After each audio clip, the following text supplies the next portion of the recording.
At kasama natin, of course, the proud mom of Alakim, Miss Pilar de la Paz. Hello po. Good evening. Magandang gabi po. Ano naman po ang pakiramdam natin na ito lang ang pinakailaantay niyo po, Mami? Magpo-perform na po ang anak niyo. Mixed emotion po. Mixed emotion, halo, excitement at kaba.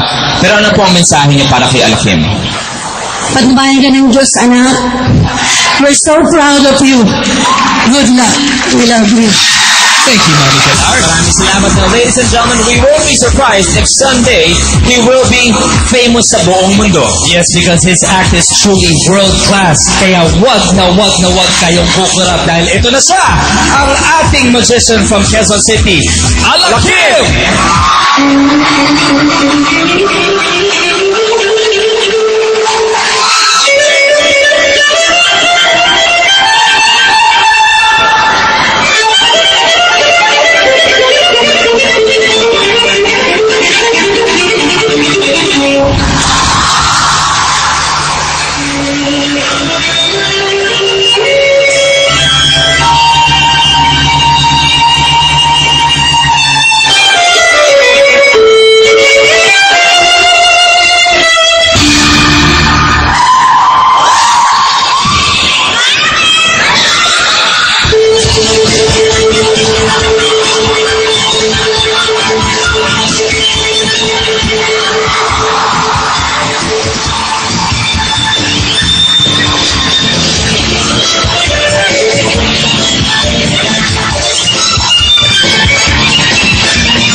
Now that is world-class magic.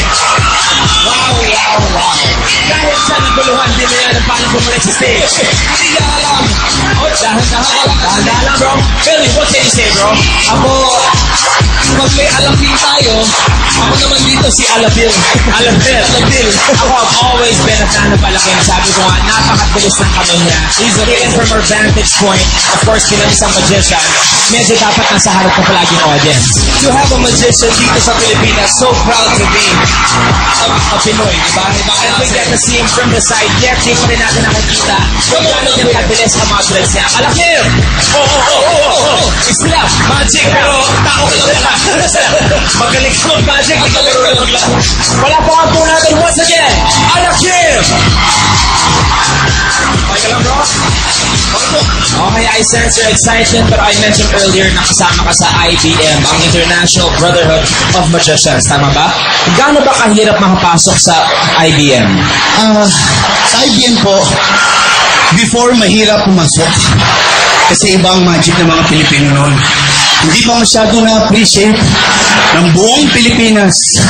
Pero ngayon, mga Filipino magicians, nakagawa tayo ng history para sa Pilipinas. That is right. Judges, any comments? Alakim, 5 minutes pa lang na mag-perform ka, mawawala na kaming mga judges dito dahil minagic mo na kami. Grabe, Alakim. You make magic an art. At saka tingin ko, kakain ng alikabok sa'yo si David Blaine. Wow! So David Blaine, here comes Alakim. Wow! Wow! Miss. Alakim, kanina, ginadlock kita backstage. Sinabi mo sa akin, tinanong ko, may bago ba? Sabi niya, abangan niyo po yung grand finale ko. My God, hindi yun ang inabangan ko. You took my breath away. And you make me so proud because ang layo nun ah! Grabe. From there to there. Wow!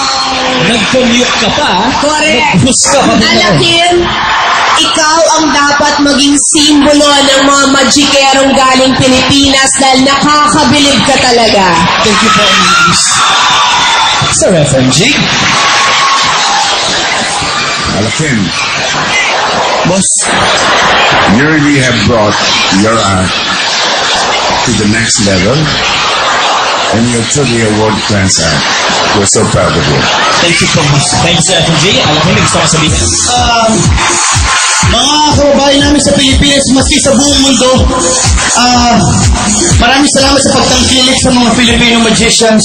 Ipagmamalaki tunay na Pilipino ang Butterfly Act. At sana po, kahit nauna po ako sa 12 Grand Finals, marami pa po magagaling. Kahit nauna po ako, sana po, huwag niyo po akong makalimutan. Maraming salamat po. Sa galing mo, Alakim, hindi ka nila kakalimutan. Dito ka muna. That's right. Now, if you want Alakim to be the first grand winner of Filipinas Got Talent, you have to vote for him. So remember this, PGT space Alakim. Uulitin ko, that's PGT space Alakim. It's ALAKIM. Alakim, thank you very much and Thank good you luck, po. bro. Good luck sa'yo. Good job! At thank you sa pag-style mo sa akin ngayon. Ano, nagkulang ba kayo, Roneta?